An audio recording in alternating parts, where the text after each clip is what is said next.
The engines on the narrow gauge railway work very hard, especially during the holiday season.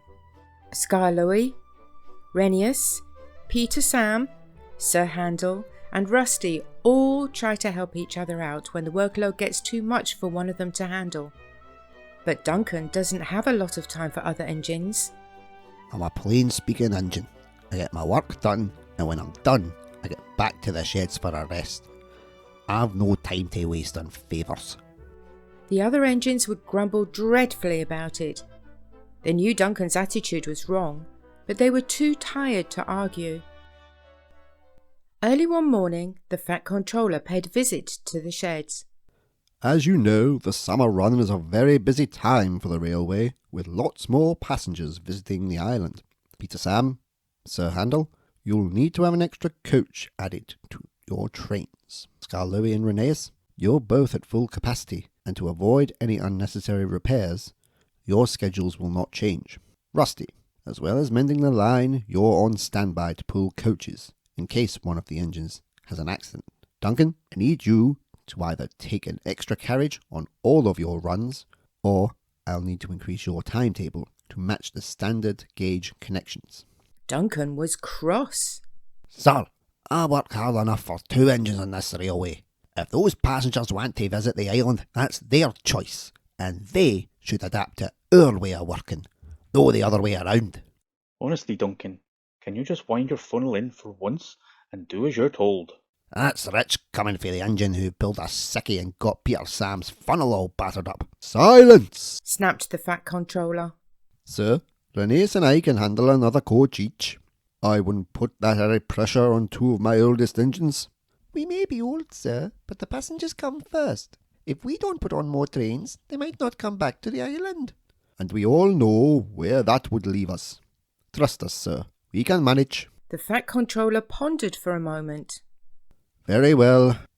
Rusty, can you go and fetch the extra coaches from the works, please? Yes, sir. Right away. Splendid. Thank you, Rusty. Everyone, you have your orders. I'll be sending someone new to check on you at the end of the day. Another engine, sir? Sadly not, Peter Sam. Due to the increased schedules on both the standard and narrow gauge lines, I need someone new to help with the workload. His name is Mr. Percival. Duke will be picking him up from the station this afternoon, and I want you to give him a warm welcome. The Fat Controller got in his car and left. That's a disgrace.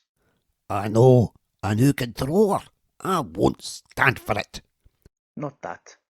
You making 2 older engines do extra work because you're too lazy to take on extra duties. Ridiculous.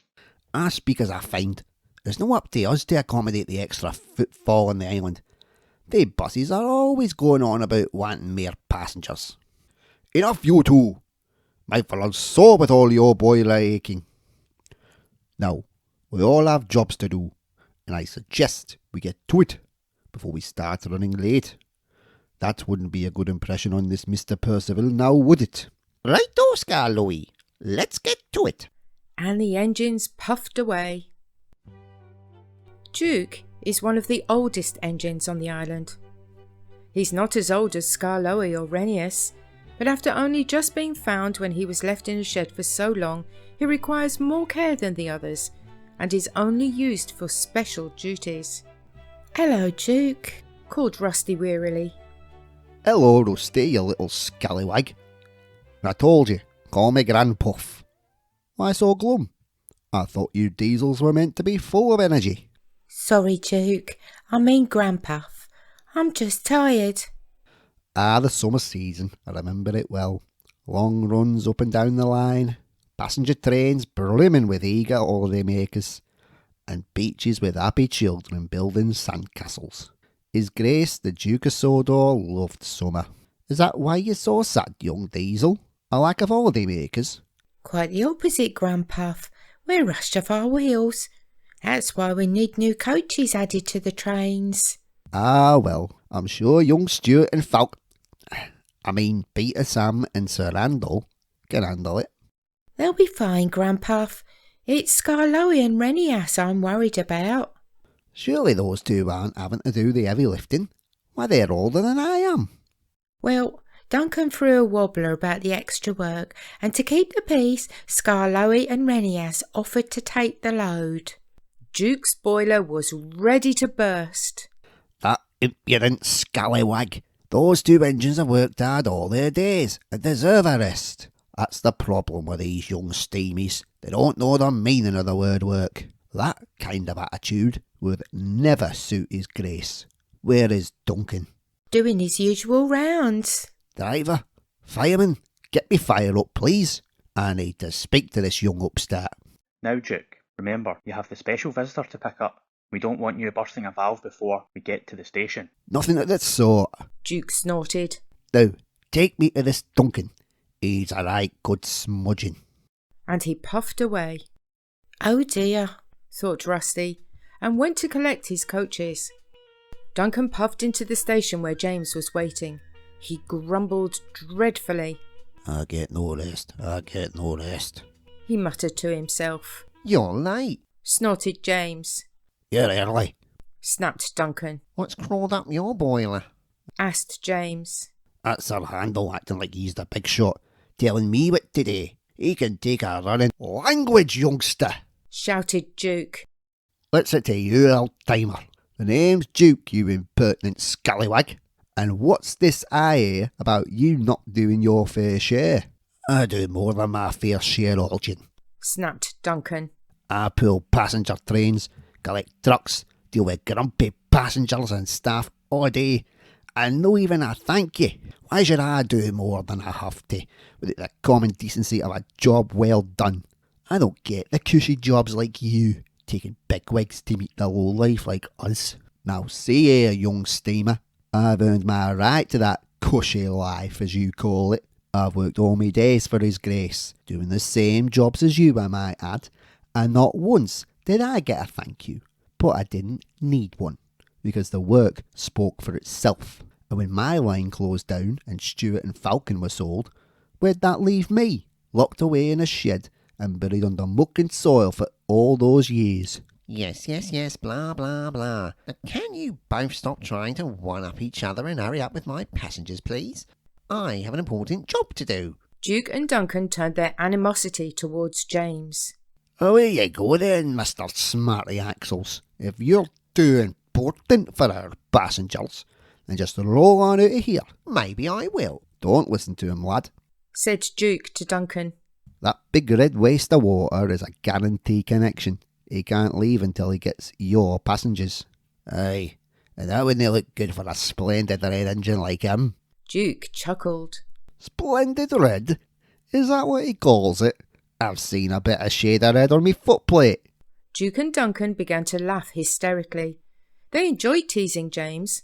As his face grew redder and redder, the guard blew his whistle. Oh, you're just lucky my guard blew his whistle when he did, all right? What, send me packing? Like you did with that diesel of yours? Duck already told us what really happened to you, lusty red scrap iron. James fumed away as Duke laughed harder than he had in a long time. I've no had a laugh like that in decades. Come on, old boy. We better get going. Right-o, son. But just as Duke started to move, there was a loud bang. Duncan looked shocked. Sleepers and ballasts, what was that? My valves burst. How am I going to pick up Mr. Percival now? If his grace were here, he'd have me scrapped for such an indignity. Duncan had an idea. Driver, uncouple me from my coaches, please. What are you doing? You can't just leave your passengers. No, I'm going to couple you to the coaches, then myself over to you. Then we'll make the run together. And once these passengers are dealt with, I'll take you to your bigwig. That's a lot of running, young steamer, and I'm not as light on me wheels as I used to be. Give me peace. We'll be done in no time. The less yakking and more puffing. Duncan was as good as his word. He pulled Duke and the coaches as fast as he could. He was tired and hot, but Duke regaled them all with stories of the old days with Stuart and Falcon to keep their spirits up.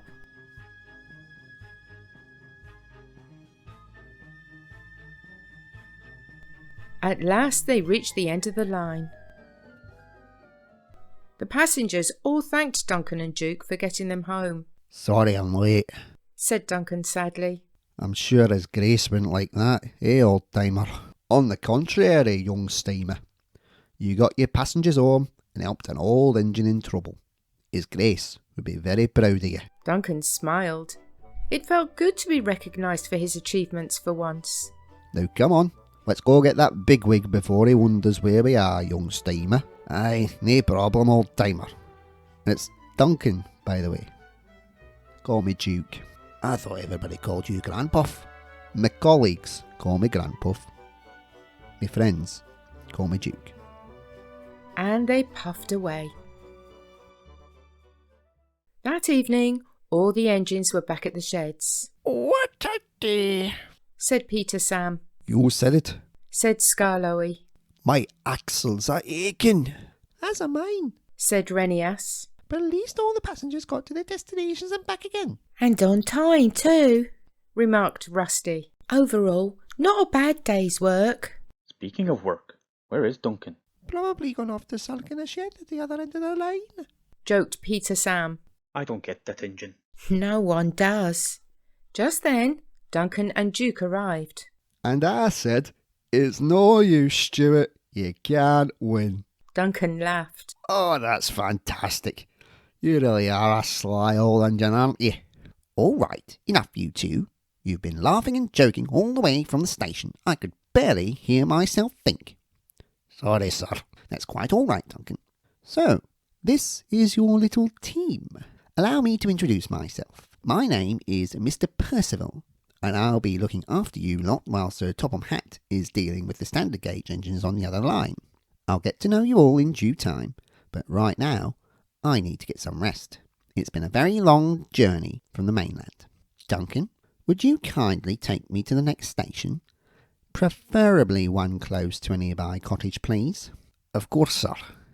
But first, can I speak to the other engines, please? Make it quick. Said Mr. Percival. Everyone, I'd like to apologise for my behaviour lately. I understand now that I was being selfish. I wasn't doing my fair share of the work, and that's my fault. Sir Handel, you were right to dig me out, and shouldn't have snapped at you. Sorry, lad. The engines were stunned. Thank you, Duncan. Apology accepted. Said Rheneas, who was very confused. All right, now that we've got all that out of the way, let's get a move on, old chap. And Mr. Percival went back into his coach. He's like a mini fat controller, isn't he? Nah, he's too skinny. More like the thin controller. All the engines laughed, except Sir Handel. Okay, what's going on? This morning you were all, well, Duncan, and now you're back being all nice and telling jokes. I get a knock on the cab, and now I'm in some weird dream. The yard fell silent for a moment. Then Duncan laughed. Ach, be off with you, falcon, you impudent scallywag. Well said, lad. Laughed Duke, and together they puffed away, laughing and joking. Have I told you how I got the name Bulldog? Aye, Duke. But can you tell me again, please? Well, who'd have thought it? Duke and Duncan? Getting on like a house on fire. What a double act. Hey, double D. Oh, just go to sleep, Peter Sam. Grumbled Sir Handel, and they all shut their eyes, wondering what the next day would bring to the Skarloey Railway.